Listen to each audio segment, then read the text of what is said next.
Today, it's a bit of an understatement to say that AI is everywhere. Every week, there's a new AI tool. Every day, there's another founder on LinkedIn standing on their soapbox and singing the praises of how AI has transformed their business or how they are setting up the next thing in AI. Is it food with AI? Is it hiring with AI? Or there's employees being pressured to learn AI, incorporate it into their workflows, or even teach it what they're doing. So, if you're a founder today, you're definitely using AI because there's almost a pressure to use AI from other founders, from gurus on LinkedIn, on YouTube. But the question that's no one's asking yet is, has AI actually made marketing easier? I'd say yes, but I'd also argue no. In this video, I'll cover how I think AI has made marketing execution easier, but it hasn't necessarily made marketing thinking easier. And for founders, I think that's an important distinction because marketing isn't just the act of creating things, it's the act of deciding what to create, why you're creating it, who it's for, and in the end, how it helps your business grow. That's where I think this conversation gets interesting for founders. Let's get into it.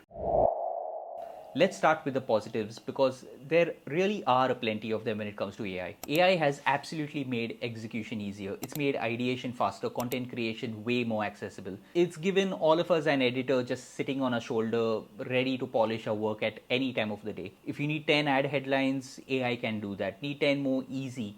Blog ideas, a landing page, or social media posts, no problem at all. But there's no denying that AI has lowered the bar to creating things. And if you're a founder who's stretched for time and resources, that's genuinely useful. In many ways, AI has become the world's most accessible marketing assistant. It helps you move faster, produce more, and get past the fear of the blank page. AI has made content creation so easy that some reports say that 57% of online content is AI generated. And that could go up to 90% in the near future. But the problem isn't simply that AI is bad. The problem is that the benefits are so obvious that we sometimes stop asking what the trade-offs are. And I'm not talking about the obvious ones like energy and water consumption, which are very real. So we can all agree that AI has made execution easier and faster, right? It's now incredibly easy and fast to generate something, a flyer, an ad, a website page, a LinkedIn post, just something. That's great, right? Because for years we've all heard the advice that something is better than nothing. But with AI, I think founders need to start asking a different question. With all the speed, what are we skipping? What happens when something becomes an excuse to stop trying? A recent study of consumers showed that 86% don't trust AI generated content. And I think that this is because when founders use AI, they optimize for speed but sacrifice the essentials of effective communication. Because what I've noticed is that AI lets us jump straight to the end product. Most founders go straight to creating the ads before they've even thought about the message. But let's look at how an ad agency creates an ad. First, there's identifying the customer persona profile, then finding out the strategy and motivation behind the ad, then coming up with the idea for the ad to make sure that the ad is uniquely memorable. And only once we have those, then it comes to executing the ad in the brand's voice and design framework. But with AI, the objective is speed. Most founders want to get to the end of the race as soon as they've started. So we build a website before we thought about positioning.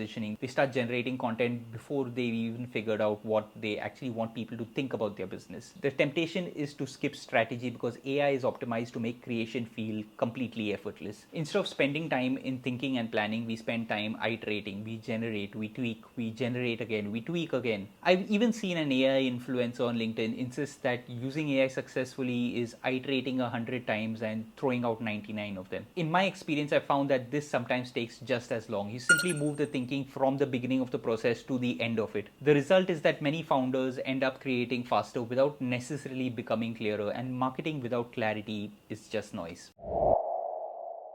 I think ideas become even more important when you're an entrepreneur because entrepreneurship is fundamentally a job of thinking, a job of ideation. You're constantly thinking about how to get customers, how to improve your offer, how to enter a new market, how to position your company, and how to create opportunities. Those are not execution problems, those are thinking problems. And AI is great at generating quantities of ideas. It can give you 50 business ideas before you even finished your morning coffee, but there's a hidden danger there. The first is the quality of ideas. AI generates ideas, but curation of ideas is left entirely up to the user. That's where taste comes in, and with speed, developing taste isn't possible. It's hard for, say, a founder of a logistics company to be able to tell what makes an effective headline for a website or the correct design for an ad. And then there's the other side. AI encourages every idea, good ideas, ordinary ideas, even bad ideas. There's no real discrimination, no filtering or pushback. AI is optimized to keep you happy, not to challenge you. So it happily expands on any idea you bounce off it. Because AI AI can flesh out ideas without batting a digital eyelid, it can sometimes make ideas feel more real than they actually are. So you start imagining the product, the campaign, the future revenue, the future business, and that's sometimes where the danger lies, because imagining something isn't the same as building it. Fleshing out ideas on AI can give you a dopamine hit without actually having to do any of the work. When you finish a brainstorming session with AI, you sit back and you enjoy the feeling of success and accomplishment, and sometimes you leave the reality of executing it. And when that happens, it's easy to mistake thinking about progress for actually making progress.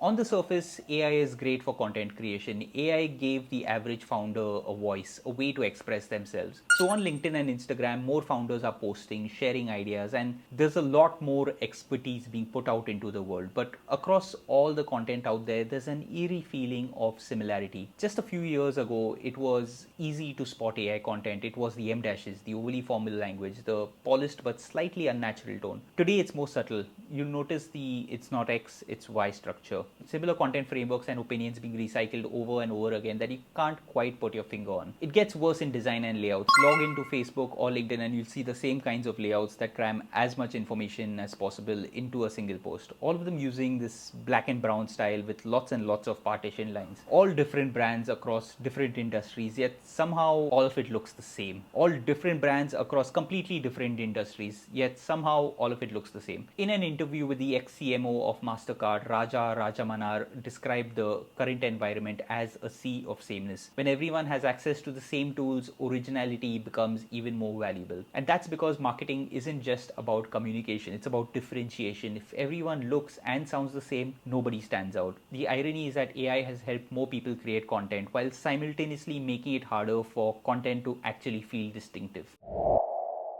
Here's the story of my close counter with AI and how it almost took over. As a copywriter, when I first started using AI, I was impressed by how it could check my writing for any syntax errors or missed opportunities. I'd write something and ask AI to lightly polish it, improve the grammar, tighten it by a sentence or two, maintain the word count, that sort of thing. It was useful, but over time, with polish after polish, something changed. I started wondering whether I should publish anything without an AI review. Everything came with a little piece of doubt. Before long, AI wasn't actually saving me time, it was making me second guess myself. AI wasn't working for me. I had inadvertently made AI a sort of supervisor which had to have a final approval of my work. I'd often find myself trapped in endless cycles of iteration. The work would go around in circles and I would always end up doubting myself. I'd spend more time, more energy, and more mental bandwidth trying to make something sound perfect, even though perfection was seemingly unattainable. And sometimes in the chase for perfection, I'd even scrap some pieces of work entirely because they never felt good enough. Ironically, the tool that was supposed to make me faster actually made me slower. And I suspect I'm not the only founder who's experienced AI taking over in that small way. So if AI is both good and bad, which side do you choose? The people who say that AI is the answer to everything,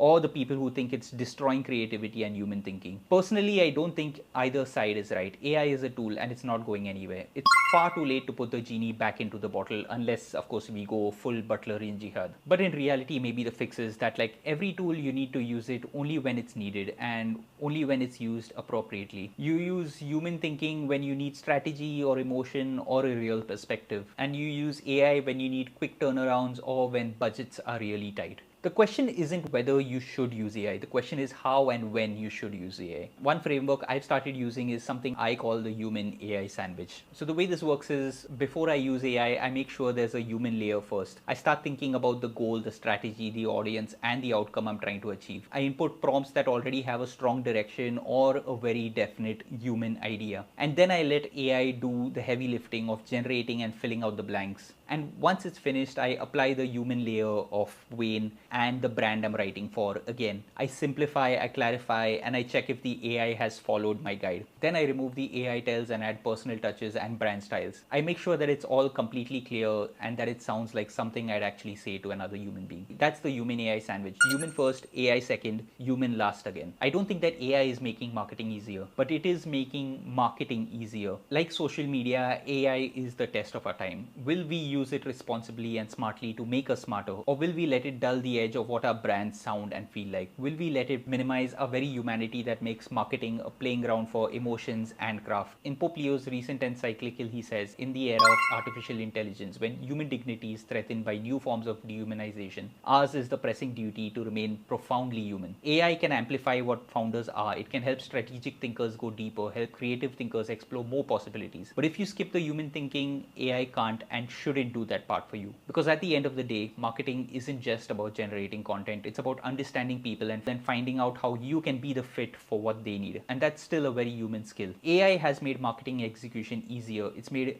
quantity effortless. But the thinking that actually makes memorable marketing, that will always be human. That's all for me. Thank you. See you in the next one.